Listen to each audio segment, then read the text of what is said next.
Hello friends, निचोड़ classes में आपका स्वागत है। तो हम बात करने वाले हैं EMRS TGT एलिजिबिलिटी के बारे में, क्योंकि इस सब्जेक्ट में जो ये TGT की वैकेंसी है इसमें इतना कन्फ्यूजन है, बहुत सारे कैंडिडेट कंफ्यूज हो जाते हैं और फॉर्म भर देते हैं, सिलेक्शन भी हो जाता है, पर डॉक्यूमेंट वेरिफिकेशन के समय उनको रिजेक्शन का सामना करना पड़ता है। इसलिए फॉर्म भरने से पहले अपनी सारी संपूर्ण जानकारी, सब्जेक्ट कॉम्बिनेशन और 50% मार्क्स इन ऑल सब्जेक्ट, सबसे महत्वपूर्ण बात यह है कि 50% मार्क्स इन ऑल सब्जेक्ट ये क्या है, कैसे इसको देखना है, फर्स्ट ईयर का देखना है, सेकेंड ईयर का देखना है, या तीनों साल का देखना है, केवल लास्ट ईयर का देखना है, वो सारी चीज़ें हम बात करने वाले हैं। तो EMRS Eklavya model residential school के बारे में, हम वैकेंसी के बारे में कंप्लीट बात करने वाले हैं, सब्जेक्ट कॉम्बिनेशन से लेके मार्क्स 50% मार्क्स की भी। ठीक है, तो सबसे पहले हम आपको ये दिखाते हैं जो TGT का नोटिस है, उसमें आपका एज वगैरह से, मतलब हम एज की बात नहीं कर रहे, एज सिंपल सी है 35 साल, और अगर आपका जो भी कैटेगरी वाइज है वो आप जोड़ लेंगे तो आ जाएगा। हम बात करते हैं यहाँ पे जो इसेंशियल क्वालिफिकेशन होता है उसकी बात करने वाले हैं। ठीक है, तो यहाँ पे साफ सुथरा आपको लिखा हुआ है कि क्या है, 50% मार्क्स आपको all individually as well as aggregate number चाहिए। जैसे यहाँ पे लिखा हुआ है, या तो देखें यहाँ पे 4 ईयर का अगर आपने ग्रेजुएशन डिग्री कर रखी है, या 3 ईयर की, जैसे आपके पास बैचलर डिग्री है, ज़्यादातर लोगों के पास बैचलर डिग्री होती है, बैचलर या honours degree from the recognised institution with at least 50% marks in all subject individually and also aggregate. हम इन दोनों का मतलब समझते हैं। एग्रीगेट तो समझ गए कि पूरा टोटल फाइनल ईयर तक आपका 50% मार्क्स होना चाहिए। तो ऐसे तो बहुत सारे कैंडिडेट होते हैं जिनका 50% मार्क्स प्लस होता है ग्रेजुएशन में, लेकिन प्रॉब्लम आ जाती है जब सब्जेक्ट की इंडिविजुअली बात की जाती है। तो यहाँ पे इंडिविजुअली सब्जेक्ट की कैसे बात की जा रही है कि पहले साल का, दूसरे साल का, तीसरे साल का, तीनों साल में सारे सब्जेक्ट को 50% देखना है, या केवल लास्ट ईयर के सब्जेक्ट को फिर देखना है कि 50% है कि नहीं सारे, या कैसे। तो हम उस चीज़ के बारे में इस वीडियो में बात करने वाले हैं। ठीक है, तो सबसे पहले हम आपको एक यहाँ पे दिखाते हैं, समझाते हैं आपको एग्जाम्पल के थ्रू। जैसे हम आप यहाँ पे देखेंगे मार्कशीट है एक, ये BA की मार्कशीट है जिसमें 3 साल का, ये पहले ईयर, दूसरे ईयर, तीसरे ईयर का सब्जेक्ट कॉम्बिनेशन की बात कर रहे हैं। ठीक है, देखिए पहले ईयर देखेंगे तो 54 है 100 में से, 66 है 100 में से, 58 है 100 में से, तो तीनों सब्जेक्ट में 50% प्लस है, कोई दिक्कत नहीं। अब यहाँ पे देखेंगे इकोनॉमिक्स में 47 है 100 में, 59 है 100 में, 61 है 100 में, तो यहाँ पे 50% कम है।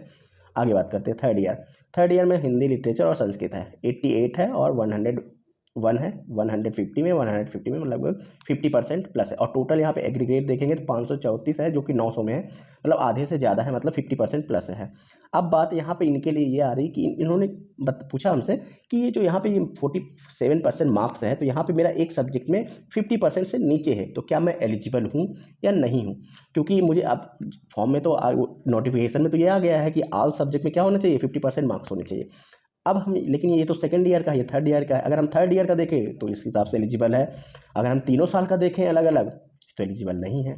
लेकिन जो वहाँ पे एलिजिबिलिटी की बात है वो इस प्रकार से है, एक सेकेंड इसको इरेज कर लेते हैं। देखिए एक्चुअली इसमें इस प्रकार से नहीं देखना है, इसमें देखना है पर्टिकुलर एक सब्जेक्ट का तीनों साल का ज्वाइन करके परसेंटेज निकालेंगे। जैसे अब यहाँ पे हम इकोनॉमिक्स का देखें तो इकोनॉमिक्स में यहाँ है 54, यहाँ पे इकोनॉमिक्स में है कितना 47, और आगे तो कुछ नहीं है, तो 54 और 47 हो जाता है 101, और टोटल इनका पूर्णांक जो है 100 यहाँ है, 100 यहाँ है, तो मतलब 200 का। अब 200 का जब इसका निकालेंगे आप तो ये लगभग आता है 50.5%, मतलब 50% से ज़्यादा है, मतलब आपको इकोनॉमिक्स में 50% से ज़्यादा है।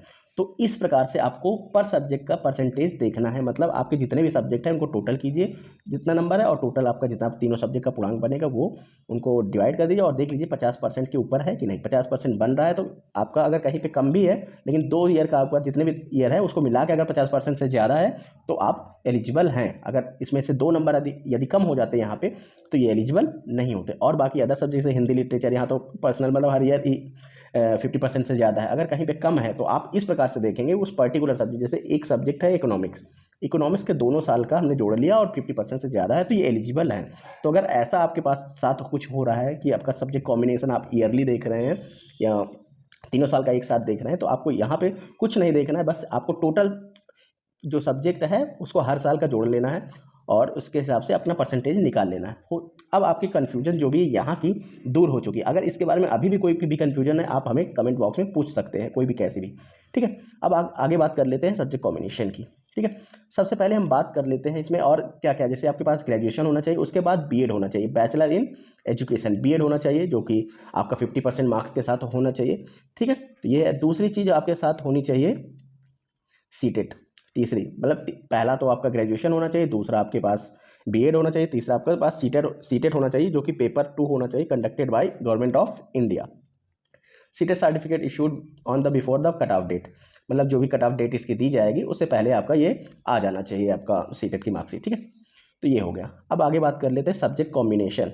तो सबसे पहले सब्जेक्ट कॉम्बिनेशन हम सोशल स्टडीज़ की बात करते हैं, क्योंकि सोशल स्टडीज़ में सब्जेक्ट कॉम्बिनेशन सबसे पेचीदा होता है। इसमें आपको ये बताया गया, देखिए आपके पास मेन 2 सब्जेक्ट हैं, हिस्ट्री ज्योग्राफी और इकोनॉमिक्स पॉलिटिक्स तो है ही, लेकिन आपको हिस्ट्री और ज्योग्राफी में आपको ये तीनों साल रहना है, फर्स्ट ईयर भी, सेकेंड ईयर भी और थर्ड ईयर भी। मतलब कि इन दोनों में से कोई भी एक सब्जेक्ट आपका तीनों साल होना चाहिए, और बाकी फिर जो बाकी 3 सब्जेक्ट जो बचेंगे उनमें से कोई भी सब्जेक्ट साइड में होना चाहिए, ठीक है। मेन है आपका हिस्ट्री और ज्योग्राफी, ये तीनों साल होना चाहिए, उसके साथ में कोई भी रह सकता है। जैसे आपके पास हिस्ट्री है मेन सब्जेक्ट, तो आपके साथ ज्योग्राफी, इकोनॉमिक्स, पॉलिटी में कोई भी रह सकता है। यदि आपके पास ज्योग्राफी है मेन सब्जेक्ट, तो हिस्ट्री, इकोनॉमिक्स, पॉलिटी में कोई भी रह सकता है। ये है आपका सब्जेक्ट कॉम्बिनेशन। आगे बात कर लेते हैं हम हिंदी की। देखिए हिंदी का जो सब्जेक्ट कॉम्बिनेशन है सिंपल सा, study Hindi as an elective main subject in the all 3 year of the graduation. मतलब 3 साल आपका पूरा फर्स्ट ईयर से लास्ट ईयर तक आपका हिंदी सब्जेक्ट होना चाहिए, ठीक है। जैसे कि आपको हमने यहाँ पे अभी दिखाया था, जैसे यहाँ पे ये देखिए ये मार्कशीट है, तो यहाँ पे देखिए हिंदी तीनों साल हिंदी है, संस्कृत तीनों साल संस्कृत है। तो ये दोनों में से कोई भी सब्जेक्ट से आप ये फॉर्म भर सकते हैं, संस्कृत से चाहे तो हिंदी से, ठीक है। उसके बाद था यहाँ पे इंग्लिश के लिए भी सेम वही है कि इंग्लिश जो है मेन सब्जेक्ट के रूप में 3 साल होनी चाहिए। और मैथ के लिए बात कर लेते हैं। मैथ का जो दिया गया है, मैथ सबसे पहले मैथमेटिक्स जो मेन सब्जेक्ट है वो ग्रेजुएशन में पूरा 3 साल होना चाहिए। फिजिक्स वंस 1 ईयर होनी चाहिए या 2 सेमेस्टर, मतलब ये कह दिया अगर सेमेस्टर वाइज है तो 2 सेमेस्टर होनी चाहिए, अगर ईयरली 1 ईयर वाला होता है तो कम से कम 1 साल होना ही चाहिए। और chemistry, electronics and computer science, statics, इनमें से कोई भी 1 साल होना चाहिए या 2 सेमेस्टर कह सकते हैं उसको, ठीक है। तो ये हो गया। उसके बाद है आपका साइंस में मेन है बायोलॉजी, लाइफ साइंस और botany, geology. Honours and main subject in the all the 3 years in graduation, under graduation following combination of the subject at least 2 semester. मतलब एक तो मेन सब्जेक्ट होना चाहिए और बाकी भी कोई भी सब्जेक्ट जो भी कम से कम 2 सेमेस्टर होना चाहिए। जैसे ये 4 सब्जेक्ट है, इन चारों में से कोई भी 1 साल मेन सब्जेक्ट रह सकता है, उसके साथ कोई भी एक आप सबऑर्डिनरी सब्जेक्ट ले सकते हैं, ठीक है। तो ये है आपका कॉम्बिनेशन। तो इस प्रकार से आपका ये सब्जेक्ट कॉम्बिनेशन है। सारी चीज़ों को डिटेल में समझकर आप फॉर्म फिलअप कीजिएगा, क्योंकि ये जो आपका ऑल सब्जेक्ट यहाँ पे लिखा हुआ है 50% marks in all subject individually and also in aggregate, ये सारी चीज़ें कोई भी नहीं बताता। कितने भी बड़े चैनल हो वो क्या करते हैं, अपना आए बताया, वैकेंसी आई, अपना सिलेबस कोर्स बेचा, ये वाला कोर्स लॉन्च हो गया है, बस ये बता के चले जाते हैं, बस ये हो जाता है, ठीक है। तो ये है अभी तक की अपडेट। अगर आपको वीडियो पसंद आई है तो वीडियो को लाइक कर दीजिए, चैनल को सब्सक्राइब कर लीजिए और अपने दोस्तों के साथ भी इसको शेयर कर दीजिए, ठीक है। तो मिलते हैं आपसे नेक्स्ट वीडियो में नेक्स्ट अपडेट के साथ, तब तक के लिए थैंक यू।